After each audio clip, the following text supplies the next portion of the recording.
The campaign began with the German invasion of the Soviet Union in 1941, known as Operation Barbarossa.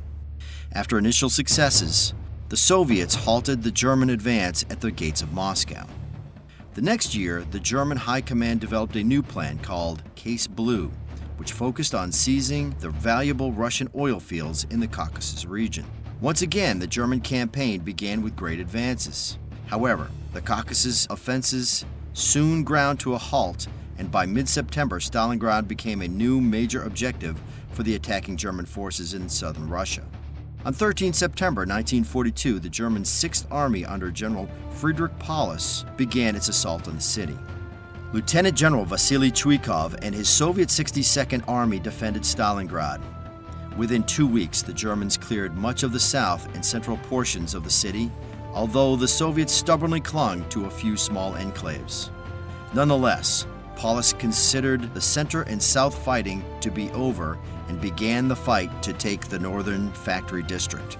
After a surprisingly rapid and successful assault on the tractor factory on 14 and 15 October, the Germans opened their attack on the Barricadi factory on the following day.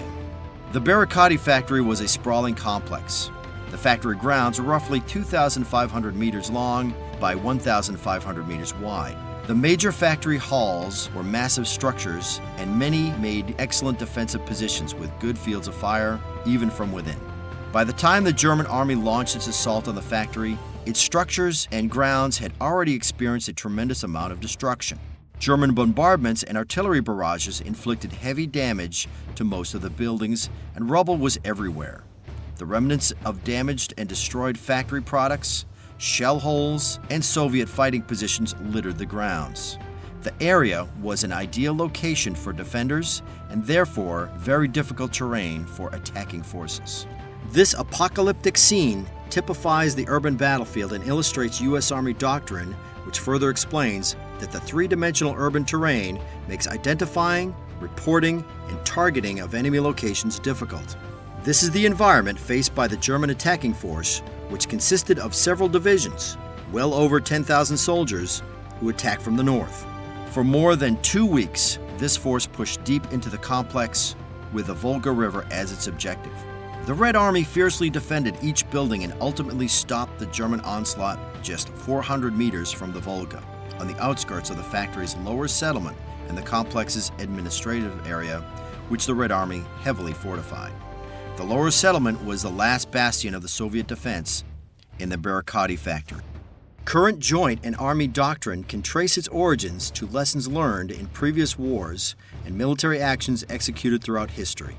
The Eastern Front in World War II, and specifically the battles within the city limits of Stalingrad, highlight the complexities of urban warfare. Understanding current doctrine is key to successful integration of forces, synchronization of assets, and execution of complex orders.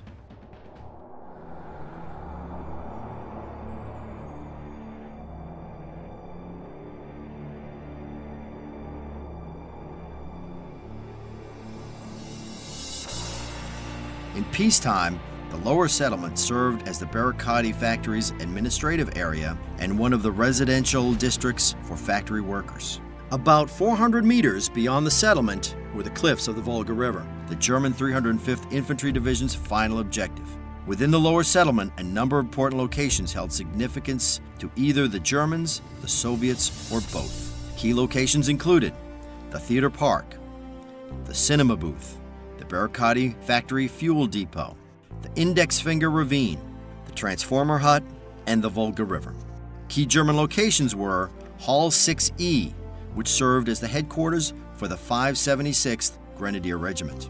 Hall 4 served as the headquarters for the 577th Grenadier Regiment. House 53 served as the headquarters for the 578th Grenadier Regiment.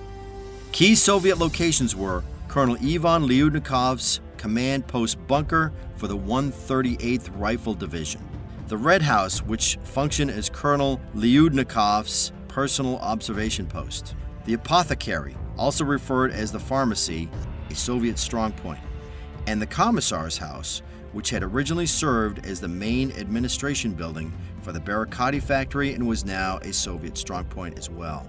The defense of the lower settlement was primarily the responsibility of Colonel Lyudnikov's 138th Rifle Division, though the 241st Regiment of the 95th Rifle Division was responsible for the defense of the area between the apothecary and the fuel depot. By this time, the 138th Rifle Division consisted of 3 diminished regiments with a total combat strength of about 1,000 soldiers. Attached to the division was the sole remaining element of the 37th Guards Division, the 250 men of the 118th Guards Rifle Regiment. The 768th Rifle Regiment of the 138th Rifle Division in the north held positions anchored largely within an apartment complex. The 344th Rifle Regiment held another apartment complex near the massive Hall 4, which stretched south to the vicinity of Theater Park. The 650th Rifle Regiment also held part of the apartment complex near Theater Park, several other buildings east of there, and the Commissar's house itself.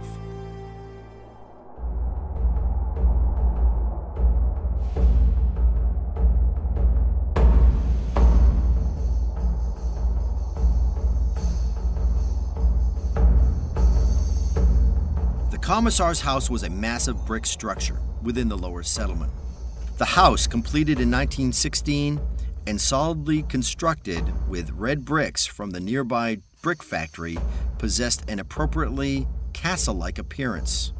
Its construction consisted of massive 3-foot thick walls, a reinforced concrete cellar, and was 2 stories in height. There was relatively clear fields of fire around the building in all directions, and the Germans considered the structure key terrain, a crucial defensive position within the 138th Rifle Division's defensive zone.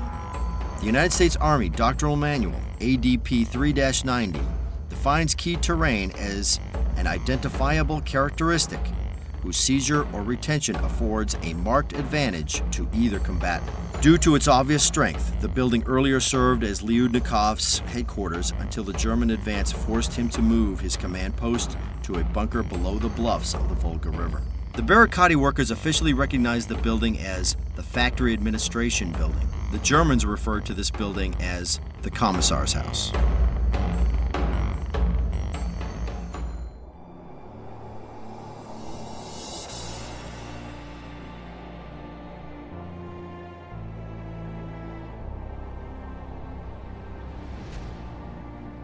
Several Soviet elements defended the Commissar's house and lower village area.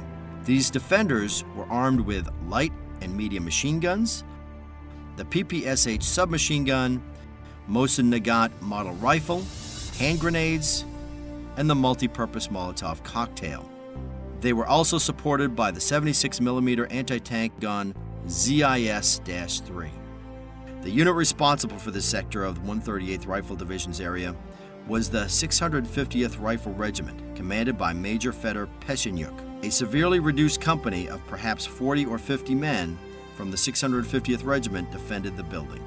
Another small element was the NKVD blocking detachment of about 6 men, commanded by Lieutenant Leonid Klyukin.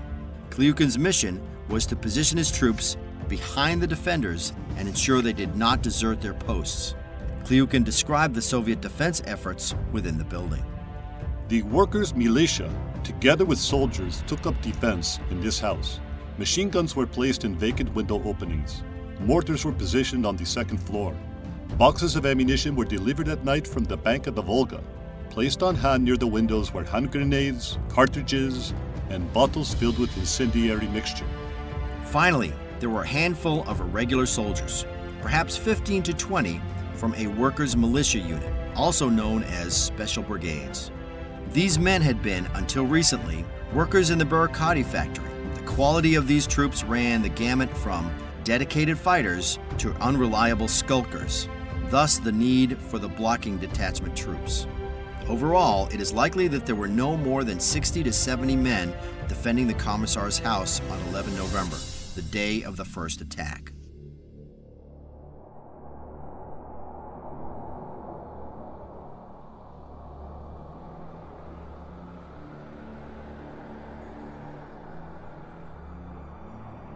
During the month of October, the 305th Infantry Division lost almost 2,900 men in the vicious fighting at the tractor and barricade factories. As the 305th prepared to assault the barricade factory's lower settlement, each of its regiments possessed no more than 1,000 assault troops.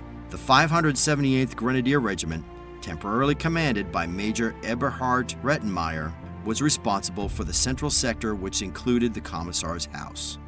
For the 11th November attack, a company of assault engineers from the 22nd Panzer Division's 50th Pioneer Battalion, commanded by Captain Erwin Gast, reinforced the 578th Regiment. On 10 November, the strength of the 50th Pioneer Battalion stood at 539 soldiers, of which only 460 were assault troops. Also attached to the regiment was an element of the 44th Sturm Company. This was an ad hoc infantry assault group formed from the elements of the 44th Infantry Division and sent to Stalingrad at the same time as the 6 Pioneer Battalions, and for the same purpose. The attacking German infantry and pioneer soldiers were equipped with the Mauser 98 rifle or the MP-40 submachine gun. They were supported by MG-42 machine guns, potato masher hand grenades, satchel and shape charges for breaching, and assault field guns.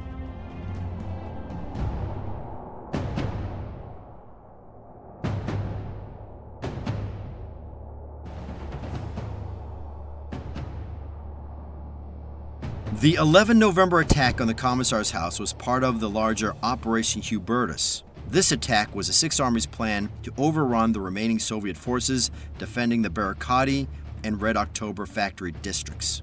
The organization of the German plan of attack demonstrated current U.S. Army doctrine for the characteristics of offensive operations found in FM 3-0. The commander must incorporate audacity, concentration, surprise, and tempo when planning and executing the attack. The 305th Infantry Division's mission was to attack the lower settlement area east of the Barricade factory. The plan consisted of 3 axes. To the division south, the 576th Grenadier Regiment, reinforced by troops of the 294th Pioneer Battalion, would attack to seize the Barricade fuel depot. To their north, the 577th Grenadier Regiment, reinforced by troops of the 305th and 336th Pioneer Battalions, and part of the 44th Sturm Company, would attack to seize the apartment buildings between House 73 and House 77 in the lower settlement area, then advance to the Volga. The 389th Infantry Division's 546th Infantry Regiment and the 45th Pioneer Battalion were assigned to support the 305th's left flank by attacking a small compound of warehouses to the north of the factory. In the center, the 578th Grenadier Regiment, also reinforced by Pioneer Battalions, was assigned the mission to capture the apothecary and the Commissar's house, and then advance to the Volga via the Index Finger Ravine. The 578th attack consisted of 3 assaults. The first assault would assault to seize and secure the apothecary, a heavily damaged L-shaped building to the south of the Commissar's house. Most of the 578th Grenadier Regiment would attack past the apothecary, enter the Index Finger Ravine, and reach the Volga through that route. From there, it would attack to capture House 79 and push north along the river to unhinge the Soviet defenses. Captain Gast's 50th Pioneer Battalion was the third axis of the attack, with its objective to seize the Commissar's house. Gast, who considered his Panzer Engineers elite troops, was reportedly the youngest battalion commander at Stalingrad. According to one historian, Gast was an ambitious young officer and wanted to demonstrate his prowess to his elders on the field of battle. When developing the plan for the 11 November attack with Rettenmeier, Gast informed the regimental commander that his men could take the Commissar's house alone.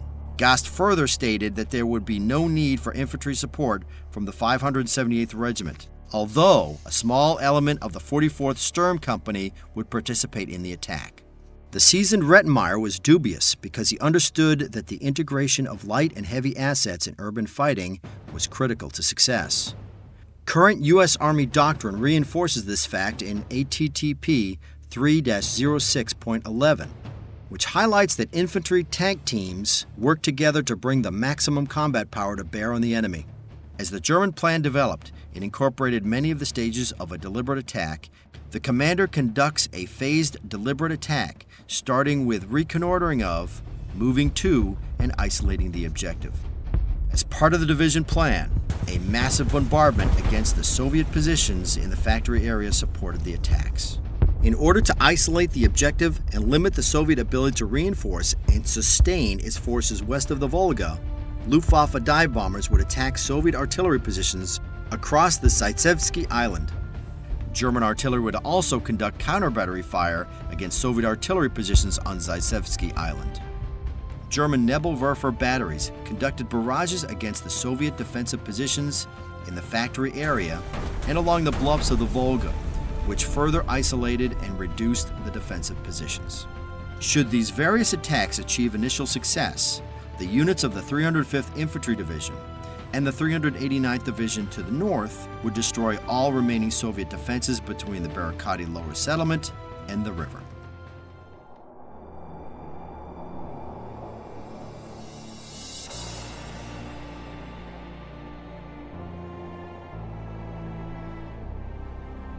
The artillery and air attacks began on 7 November as planned.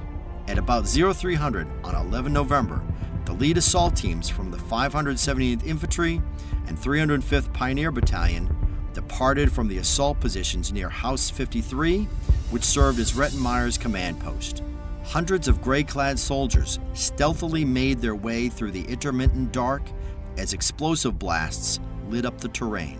The 578th Assault Troops, supported by pioneers, made their way across a short distance to the apothecary. They slipped into and out of shell holes and trenches for cover, while the artillery bombardment screamed overhead. From daily observation, pioneers knew that they would not be able to gain access to the apothecary through normal entrances, which the Soviets obstructed or blocked with mounds of rubble. Covered by the infantry, the sappers moved to the outer wall of the apothecary and set several large demo charges against it, and moved back to the shell holes with electric wires trailing them. As they advanced on the Commissar's house, the synchronized and coordinated German attack further demonstrated the stages of deliberate urban attack: secure a foothold, suppress the objective, and execute a breach. The assault commander gave the signal. The pioneers cranked the handles and in a blinding flash blew several huge holes into the sides of the building. The Soviet defenders inside the building were totally caught by surprise, most likely due to the noise of the almost constant artillery barrage over the previous 4 days. Within seconds, the German infantry advanced to the building and entered the structure. The teams rapidly made their way through the halls and upstairs as they eliminated or captured the Russians who were still able to resist. From the upper floors, the Germans fought downward until they were fighting the remaining Soviet defenders between the first floor and the cellar. By dawn, the apothecary was secure and the Germans had captured 45 defenders. The soldiers of the 578th Infantry now trained their guns on the massive building next door, the Commissar's house, to help with that battle, which by this time was floundering. The attack of the 50th Pioneer Battalion on the Commissar's house did not go as well. About 0315, Gauss men advanced from House 56, while the small 44th Sturm Company detachment left from House 72. The Commissar's house had 3-foot-thick solid walls, and the sappers had to search for areas where the charges would make the biggest holes and had some chance of actually penetrating into the building. Reaching the outside wall from the south side, the pioneers began searching for spots to place their charges. Unable to find suitable locations for the demolitions in the dark, Gauss directed his men to move to shell holes and trenches, mostly located to the west and southwest of the building. There they waited for the light of dawn to reveal the best locations to place their charges. As the engineers moved back into hide positions, however, someone inside the Commissar's house spotted the movement and opened fire. The firing very quickly alerted other Soviet defenders, and soon those defenders pinned down Gauss men in the open area around the structure. In addition to heavy small arms and machine gun fire, the Soviet defenders also began to throw grenades from the building towards the stranded Germans. A few Russians were able to heave grenades far enough to reach a shell hole or two and cause casualties. This in turn caused some of the pioneers to jump up and flee to the rear for safety. Some made it, but most remained pinned down in their hide positions. The inability to find a suitable breach point caused Gauss to lose the element of surprise and prevented seizing the initiative. U.S. Army doctrine states, audacity, concentration, surprise, and tempo characterize the offensive, and that commanders seize, retain, and exploit the initiative when performing offensive tasks. Fortunately for Gauss men, the 245th Assault Gun Battalion had just received 6 brand new SIG-33 Bravo assault guns. These tank-like weapons had been designed and built almost overnight, specifically for the type of fighting conducted in Stalingrad. The lighter Sturmgeschütz III assault gun, most still possessing a short-barreled 75mm gun, were capable of destroying soft-skinned vehicles and light fortifications. However, they were inadequate to penetrate the heavy walls of many of the older buildings in Stalingrad. Based on lessons learned and emerging mission requirements, the SIG-33 Bravo mounted a heavier 150mm gun, which could penetrate the walls of buildings like the Commissar's house. 6 of these new vehicles were assembled at the Barricade factory's front gate when the assault gun commander received a call to come to the rescue of the 50th Pioneer Battalion. Similarly, U.S. Army doctrine directs commanders to plan for and employ a reserve to exploit success, defeat enemy counterattacks, or as in the case of gas formation, restore momentum to a stalled attack. As dawn broke, the SIG-33s, accompanied by several Sturmgeschütz IIIs, rumbled east, heading for the Commissar's house. The plan was for all vehicles to turn left onto Lenin Prospect and line up in the theater park to pummel the Soviet defenders in the castle-like building. Several vehicles made the maneuver into firing positions, halted, and began shelling the Commissar's house. Inexplicably, at least 3 guns, 2 of them the new SIG-33s, rolled onto Tamayarskaya Street, where they turned left and drove directly in front of the Commissar's house. One of the guns ran over a Soviet mortar position just to the north of the building, then performed a pivot steer which brought the vehicle back in view of the main entrance where a Soviet anti-tank gun was positioned. Junior Lieutenant A.P. Fedotov, the anti-tank company commander, manned the gun by himself because the rest of the gun crew was dead. Quickly reacting to the threat posed by the vehicle, Fedotov took aim and destroyed the SIG-33. Anti-tank fire or Molotov cocktails thrown by the Soviet infantrymen disabled the other 2 assault guns across the street in Theater Park. Despite the loss of 3 vehicles, the bombardment from the heavier assault guns was nevertheless very effective. Klyukin recalled that the shells penetrated the thick walls and exploded inside the rooms. Cannon fire raked the upper story, killing or wounded numerous Soviet defenders.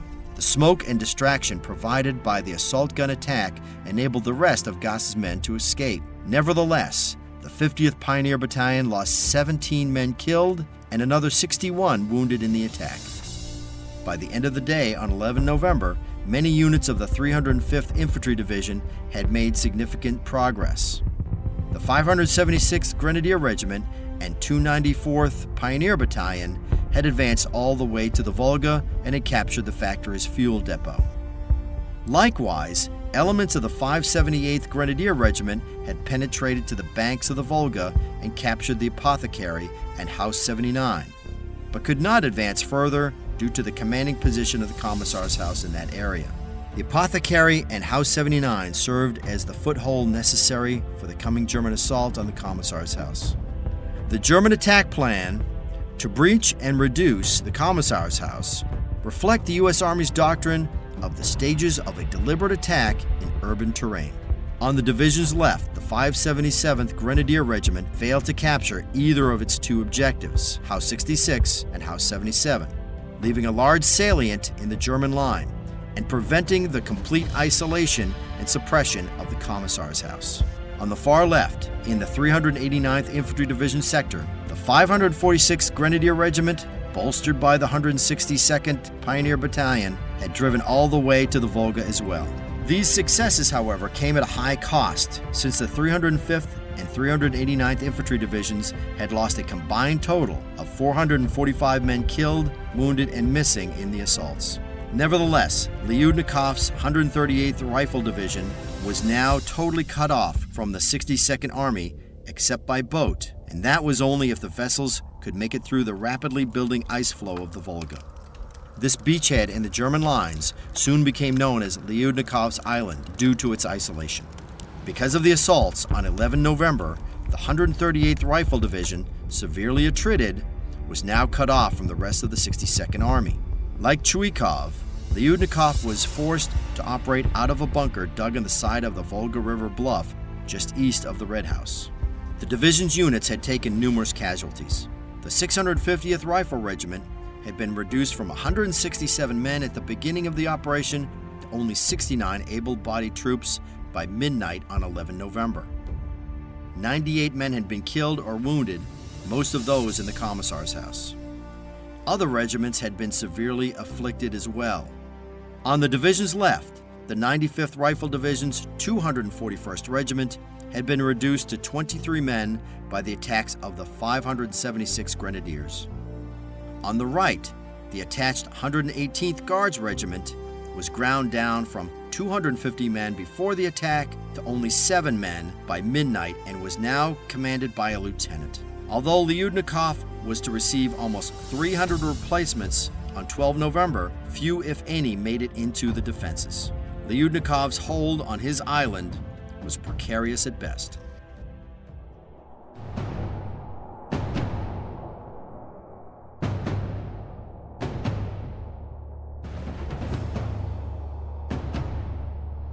Operations in the lower settlement area on 12 November were limited to minor attacks and counterattacks, while both sides planned follow-on operations.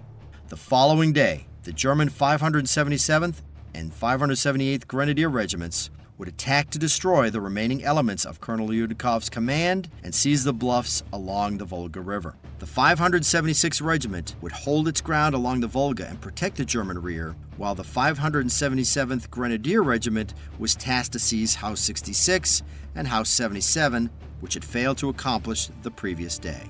The 578th Grenadier Regiment would make several attacks in its sector.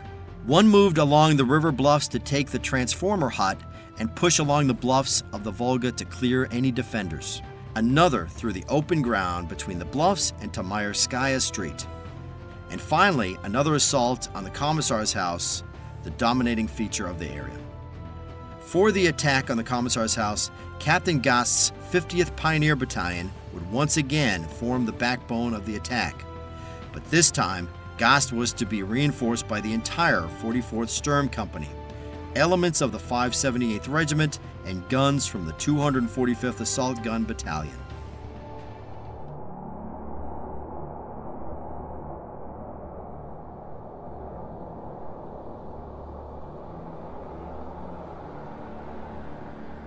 Since Gast's first attempt to capture the Commissar's house was an utter failure, he queried Rettenmeier and other leaders on the best way to approach and enter the building. These men had been in the factory district for over 3 weeks and had developed an eye for the most effective means of attacking buildings in the area.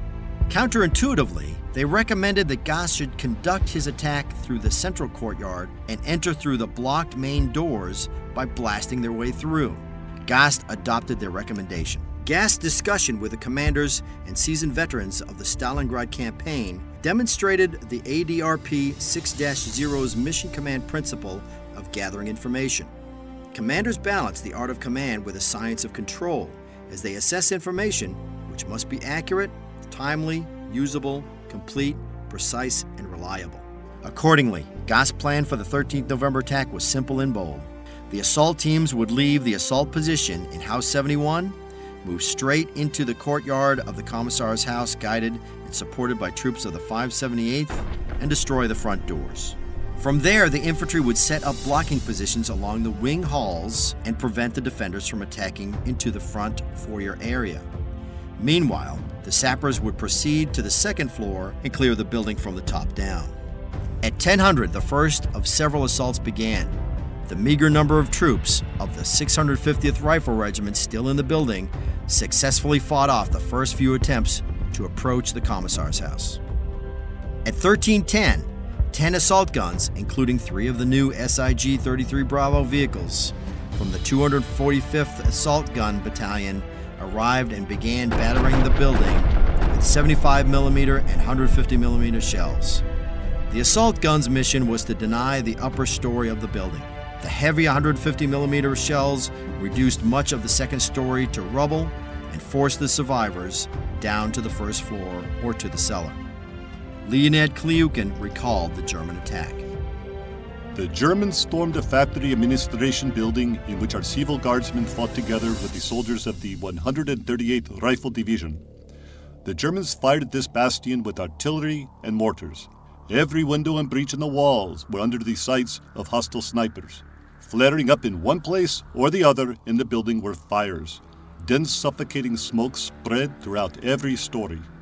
Attacking from the vicinity of House 71, the German foothold near the Commissar's house, gas force advanced rapidly across Theater Park.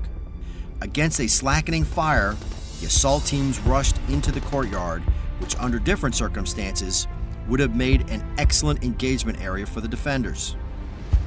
The German attack plan demonstrated the stages of a deliberate attack in urban terrain. Gas Assault Group moved along the inner west wall of the compound, with the sappers advancing all the way to the blocked front doors.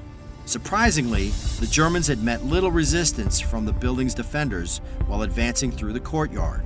While the infantry covered the inner court windows, the engineers quickly set the charges against the heavily wooded doors and backed away. The explosives readily blew a hole into the front entrance. After tossing several hand grenades through the opening, the sappers pushed into the foyer of the building, followed by the assault troops of the 44th Sturm Company and the 578th Grenadiers. The heavy construction of the building made movement inside an odd experience. The German soldiers left behind bright daylight and all the noise of battle on the outside and entered a building that was initially silent and very gloomy, made more so by the dust and smoke from the grenades. The infantry support teams moved into the wing hallways and set up barricades to prevent attacks into the foyer area. They also shot down the hallways to prevent the defenders from escaping to the basement by using the stairwells at the west end of the building. While the infantry moved to set up the first floor barricades to block Soviet attacks into the central foyer area, the pioneers proceed upstairs to clear and secure the second floor and prepare to clear the remainder of the first floor from the rooms above. Small arms fire broke out to shatter the silence. On the second floor, 2 sapper teams, one from each wing, started to clear the upper floor. After eliminating the initial resistance, the pioneers entered the nearest rooms in the wings and placed charges on the concrete floor. After blowing a hole in the floor, they dropped hand grenades into the room below to kill or maim any remaining defenders in the room. In a few cases, resistance was so stout that the pioneers had to shoot flamethrowers into the room below to be effective. In some rooms, the Soviet soldiers had knocked holes in the walls so that they could retreat or advance through the rooms more easily without venturing into the hallway. The holes also allowed them to quickly exit the room when grenades or satchel charges were dropped in from above. After each upper room was cleared and the first floor room below it was likewise cleared, the sapper teams advanced to the next room, making their way towards the western stairwells. The Soviet defenders knew that their only chance now was to move to the cellar. About 20 of them, many of whom were wounded, succeeded in escaping into the dark, smoky basement to continue the resistance there. Much as it had in the floors above, the fighting continued there, with Germans continuing to blast holes in the floor, tossing down hand grenades, satchel charges, and attempting to burn the tough Soviet defenders out with flamethrowers. The Germans even wrapped grenades against fuel cans, pulled the pins, and lowered the containers into the holes with rope. The detonation sent burning fuel in all directions and burned up much of the oxygen. However, the defenders held on for a while longer. To try to protect the wounded, the Soviets placed the men in the tunnel at the west end of the building. The fighting was bitter and lasted several hours. Finally, sometime after 1600, a messenger from the Commissar's house arrived at House 53 and reported to Rettenmeier that the building was taken. At about the same time, the 577th Grenadiers finally secured House 66 and 73 to the west as well. To the east, closer to the Volga, the attacks of the 162nd Pioneers and the 578th Grenadiers initially made good progress. In fact, the 162nd Pioneers actually advanced almost to Lyudnikov's headquarters bunker, but the division commander, about 30 men from the division staff, and an engineer detachment successfully fought off the German assault. The 162nd Pioneers and the 578th Grenadiers were both eventually driven back by Lyudnikov's counterattacks, and the total yardage gained in those sectors ultimately amounted to only 70 meters for the day. Lyudnikov's actions illustrate the U.S. Army doctrine that advocates the use of counterattacks to retain the initiative, even when conducting a defense. Of the remaining 90 soldiers of the 650th Rifle Regiment defending in and near the Commissar's house on 13 November, 55 were killed or wounded. Only 9 Russian defenders made it out of the building itself, one of whom was Kliukin. The wounded men in the tunnel apparently perished when it collapsed on them during the fighting. By midnight on 13 November, Lyudnikov was down to only 750 soldiers able to fight in the entire 138th Rifle Division. His island was getting smaller. The German casualties for 13 November were not clear. There were a total of 80 men killed and wounded in the entire 305th Infantry Division that day, not including any of the attached Pioneer battalions.